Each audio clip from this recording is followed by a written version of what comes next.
kadang-kala perasaan cemburu itu pun melampau-lampau dan tak kena pada tempatnya. Tidak kisahlah sama ada punca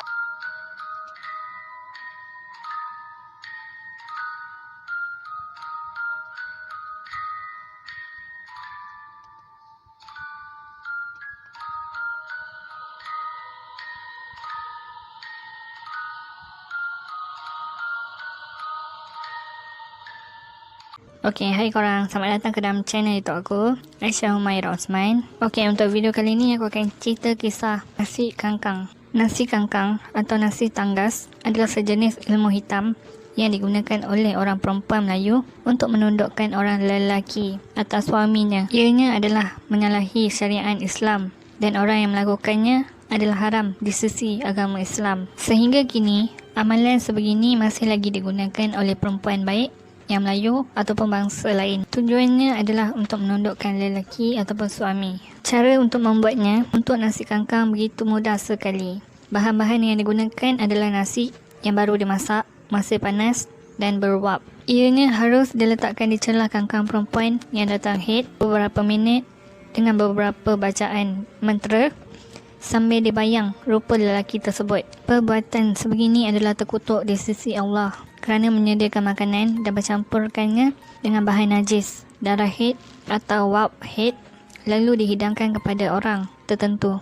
Kesannya, lelaki yang terkena nasi kangkang ini tunduk seperti orang bodoh, ikut saja kehendak isteri. Bagi isteri pula, sesungguhnya dia telah melakukan syirik kepada Allah Subhanahu Wa Taala. Cara mencegah sihir ini, yang pertama adalah tiap kali lepas solat maghrib, amalkan membaca ayat ketiga terakhir surah Al-Baqarah. Maksudnya, ketiga-tiga ayat yang terakhir surah ini kena baca. Ditambah pula dengan ayatul kursi. Yang kedua pula, apabila makan, selain membaca doa makan, amalkan membaca doa berikut. Aku tak tahu cara nak baca dia, kau bacalah sendiri. Nanti kalau kau baca, lain pula jadinya kan.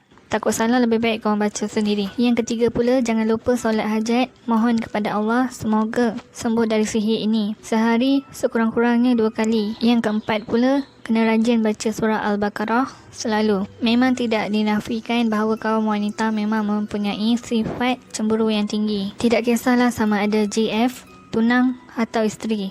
Bila dah timbul perasaan kasih sayang, tu memang confirm akan ada perasaan cemburu. Tetapi kadang-kala perasaan cemburu itu pun melampau-lampau dan tak kena pada tempatnya. Tidak kisahlah sama ada punca cemburu ini disebabkan oleh kasih sayang ke suami, PF, dia handsome ke, lelaki dia banyak harta ke, wanita tetap ada perasaan cemburu terhadap orang yang mereka sayangi. Tapi kalau diorang cakap lelaki lain handsome, tak apa pula kan? Double standard sungguh. Tapi memang tidak dapat dinafikan, memang ramai lelaki yang tidak boleh dipercayai. Depan isteri, pijak semut tak mati, tapi belakang isteri, dialah champion. Walau apa pun sebabnya, ada juga segelintir wanita yang mengambil langkah drastik untuk mengawal suami mereka dengan cara yang tidak elok dan salah di sisi agama. Contohnya ialah dengan memberi suami makan nasi kangkang. Ialah ada sayang, semua benda diketepikan dan semua benda dia buat kerana terlalu ikut emosi. Pengenalan nasi kangkang atau nama saintifiknya nasi tanggas ini diklasifikasikan sebagai ilmu guna-guna atau ilmu pengasih. Nasi tanggas ini selalu disediakan oleh si isteri untuk disajikan kepada suami dengan sifat untuk menundukkan dan membodohkan mereka, membuatkan pasangan bertambah kasih dan sayang kepada mereka. Setelah sekian lama, resepi untuk membuat nasi kangkang ini masih lagi sama. Resepi turun-temurun.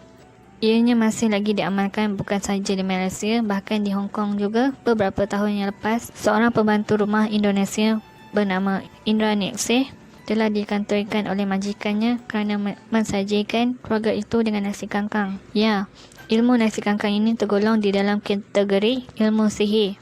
Ianya menggunakan bahan-bahan buangan kotor dari tubuh badan seperti najis, darah haid, daki-daki di badan dan sebagainya. Mantra yang digunakan pula ialah untuk menyeru makhluk halus, syaitan bagi menyempurnakan upacara sihir tersebut.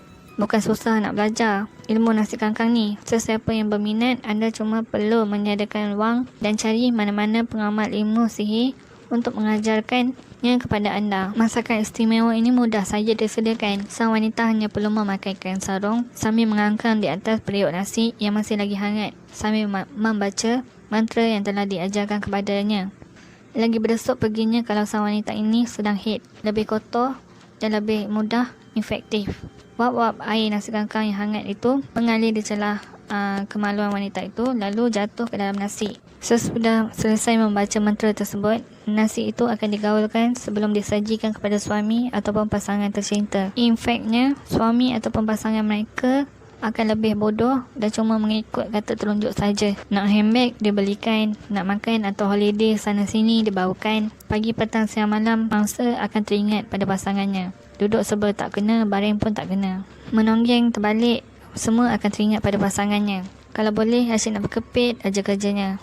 Almaklumlah, dah dibodohkan dek sihir. Maukah anda hidup dengan manusia yang telah dibodohkan seakan-akan zombie? Lainlah kalau perempuan tu mahukan duit saja dan bukan kasih sayang. Kesan sampingan. Ilmu sihir ini juga ada kesan sampingannya terhadap mangsa. Dalam tempoh jangka masa yang panjang, si mangsa akan mula sakit badan dan menunjukkan tanda-tanda diganggu makhluk halus. Ini adalah kerana makhluk yang diseru untuk mengawal mangsa itu harus memakan mental dan fizikal perumah mangsa tersebut. Salah satu kesan sampingannya juga ialah ianya mungkin akan memakan diri mereka yang melakukannya. Contohnya, ilmu tersebut mungkin akan membuatkan mangsa benci kepada wanita lain selain pasangannya, tetapi mungkin juga ianya turut membuatkan si mangsa turut benci kepada wanita lain termasuk pasangannya juga. Jadi agak berisiko juga di situ. Okey, itu saja video aku untuk kali ini. Tujuan aku membuat video ini dan menerangkan perkara-perkara ini secara terperinci bukanlah untuk mengalahkan pembaca melibatkan diri dengan ilmu sihir ini. Aku cuma ingin sekadar memberi info serta maklumat untuk pengetahuan dan manfaat bersama. Okey, itu saja video aku untuk kali ini. Bye. Semoga korang terhibur.